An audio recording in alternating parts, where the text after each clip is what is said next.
ای بنده خدا، به عیبجویی هیچ کس به سبب گناه وی شتاب مکن، شاید که آمرزیده شده باشد، و درباره خود از گناهی خرد هم ایمن مباش، بسا که به خاطر آن کیفر ببینی. ای مردم، اگر کسی برادر دینیش را به استواری دین و درستی راه میشناسد، دیگر نباید درباره او به سخنان نادرست مردم گوش فرا دهد. آگاه باشید همچنان که گاهی تیراندازی تیر می‌افکند و به خطا می‌رود، سخن نیز به خطا می‌رود.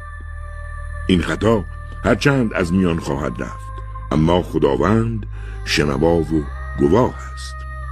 بدانید که میان حق و باطل جز 4 انگشت فاصله نیست. ای بنده خدا، به عیبجویی هیچ کس به سبب گناه